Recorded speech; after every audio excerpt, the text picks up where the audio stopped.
खान को 14 साल की जेल हुई है। इमरान की पत्नी को पुलिस ने गिरफ्तार किया। इमरान की पत्नी बुशरा बीवी को 7 साल की जेल की सजा मुकर्रर की गई है। इमरान खान को देखिए, पाकिस्तान से बड़ी खबर है, ये इस वक्त की बड़ी खबर है। पाकिस्तान से इमरान खान की पत्नी को पुलिस ने गिरफ्तार कर लिया है। इमरान खान की पत्नी बुशरा बीवी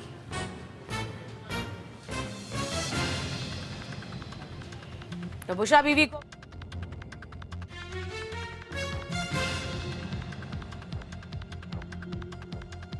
यहाँ पर देखिए, अब एक बार लग रहा था कि कहीं ना कहीं इमरान खान को राहत मिलेगी, लेकिन ऐसा संभव होता नजर नहीं आया। इमरान खान को, उनकी पत्नी को जेल हुई है। बड़ी खबर आप तक पहुंचा रहे हैं।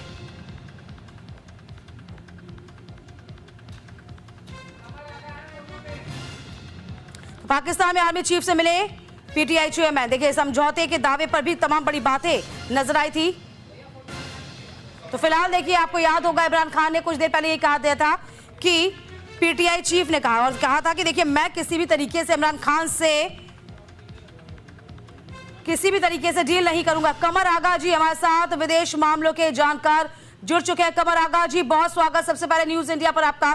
देखिए, इमरान खान को 14 साल की जेल हुई, उनकी बीवी को भी गिरफ्तार कर लिया गया। क्या लगता है, क्या लबो-लबाब निकल के सामने आ रहा है? देखिए, ये तो आर्मी सेना जो है वहां ने तय कर रखा है, उनको वो जेल से नहीं निकलने देगी। किसी न किसी उसमें उनको अरेस्ट कर रहे हैं। ये पहली बार जेल नहीं हुई है, बराबर इससे पहले भी कई केसेस में उनके ऊपर जेल हो चुकी है और भी अभी केसेस चल रहे हैं। 100 से अधिक, तकरीबन 100-150 केसेस हैं उनके ऊपर। वो जिंदा है, यही बड़ी बड़ी बात है। इससे पहले जिसने भी सेना को चैलेंज किया, जिसने भी सेना के खिलाफ बात की, हाँ। वो जिंदा ही नहीं रहता था। जुल्फिकार अली भुट्टो ने सबसे पहले जियाउल हक ने उनको मारा, फिर उसके बाद बेनजीर भुट्टो ने सेना के खिलाफ बात की। उन्होंने कहा कि हम सेना को बैरक में भेज देंगे, तो उनकी हत्या हुई जनरल मुशर्रफ के जमाने में। अब ये है, इन्हीं ने भी सेना को चैलेंज किया है। इनकी पॉपुलैरिटी बहुत है पैन पाकिस्तान नहीं, यानी पूरे पाकिस्तान में है, और इसी वजह से इनको अभी तक फांसी नहीं दी गई। हाँ। कब की फांसी? देखिए कमर आगा जी, हम ये भी कह सकते हैं इमरान खान ने पहले से इस बात के कहीं ना कहीं संकेत दे दिए थे कि सोशल मीडिया के जरिए भी कहा था कि वो नवाज शरीफ नहीं है कि जेल से बाहर आने के लिए सरकारों से वो डील करेंगे। तो ये मैसेज कन्वे किया गया, यही मैसेज का आधार रहा कि उनके बीवी को भी अब जेल में डाल दिया गया। ये माने हम क्या?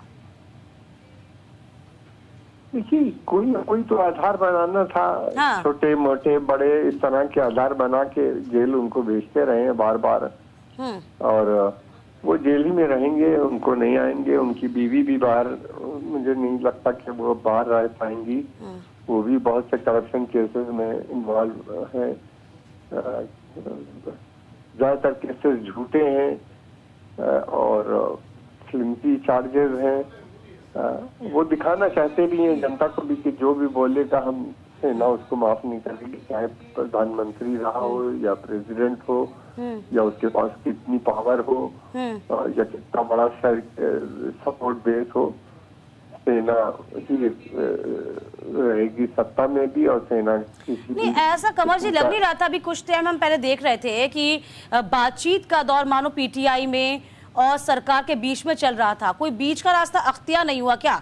क्योंकि यहाँ पर जनरल मुनीर के सामने भी पार्टी की सभी चिंताओं की मांग रखी गई। उन्होंने खैबर पख्तूनख्वा के मुख्यमंत्री अमीन गुंडापुर भी उसमें शामिल थे। आपको लगता है तब तो ऐसा लग रहा था कि हाँ कुछ अच्छा हो जाएगा? जो मांगे, जो दो अहम मांगे पीटीआई की थी, जैसे में कि 9 मई 2023 और 24 की बात करते हैं, उसकी जांच सुप्रीम कोर्ट से अलग अलग तरीके से अलग अलग एजेंसियों के गठन की मांग उनमें से की गई थी। पीटीआई के सभी जो राजनीतिक कैदी हैं उनको जमानत दें या फिर उनकी सजा को कम किया जाए। ये तो कोई मांग मानी नहीं गई। ऐसा लगा है कि तो उल्टा हो गया सब कुछ।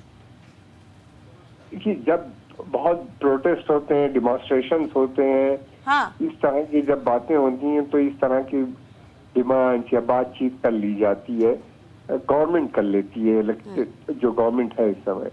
लेकिन इस गवर्नमेंट की वहाँ पे कोई क्रेडिबिलिटी नहीं है, कोई जो मान्यता नहीं है जनता की। जनता जानती है कि ये सेना की मदद से जीत के आए हैं, इलेक्शन रिग था, और फिर उसके बाद बातचीत का खत्म हो जाता है। अगर करते भी हैं तो थोड़े समय के लिए, दिखाने के लिए। अच्छा कमर आगा जी, ये एक चीज और समझने की मैं कोशिश करूंगी आपसे, जरा ये बताइए, चूंकि ये भी कहा जा रहा है, जो खबर है वो ये भी फ्लोट कर रही थी कि इमरान ने सरकार की शर्तें मानने से इनकार कर दिया था। यानी पाकिस्तान मीडिया की रिपोर्ट्स पर हम उसका हवाला लें, उसको देखें तो ये समझ में आ रहा है कि सरकार के बीच बातचीत की कोशिशें जो थी वो लंबे समय से तो हो रही थी।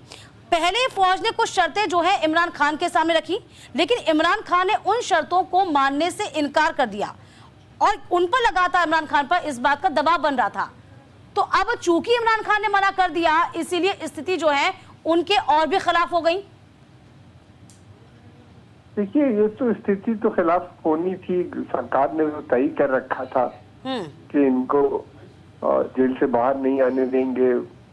ये सिर्फ जिंदा इसलिए हैं क्योंकि इनकी पॉपुलैरिटी बहुत है, मुल्क में बहुत उधम हो जाएगा। और इस समय खैबर पख्तूनख्वा और सिंध में बलूचिस्तान में बहुत पावरफुल सेसेशनिस्ट मूवमेंट है। तहरीक तालिबान का खैबर पख्तूनख्वा में और फिर वहाँ पे बलूचिस्तान में कई एक मिलिटेंट ग्रुप्स जो है वो सेना के खिलाफ, पाकिस्तान की सेना के खिलाफ लड़ाई लड़ रहे हैं। इसलिए बोल नहीं रहे। पंजाब और सिंध के अंदर डिमॉन्स्ट्रेशन हुए हैं बहुत। इस वजह से इनको, मतलब हम ये इन शॉर्ट एक कमर आगा जी कह सकते हैं कि गनीमत है कि वह जिंदा है, ये काफी है। हालांकि अभी जो जानकारी मिल रही है वो ये भी है। चलिए, बहुत शुक्रिया हमसे जुड़ने के लिए। और देखिए, खबर ये भी है कि 8 फरवरी को ब्लैक डे मनाने को कहा गया है इमरान खान ने पार्टी के तमाम कार्यकर्ताओं को, और इसके तमाम तैयारियां शुरू हो गई हैं। लेकिन बड़ी बात ये, जिस तरीके से विदेशी मामलों के जानकार कमर आगा जी भी हमारे साथ मौजूद थे, उनका कहना है कि जो विरोध करता है सेना का वो जीवित नहीं रहता, इमरान खान जिंदा है, यही बड़ी बात है। चलिए फिलहाल वक्त छोटे से ब्रेक का।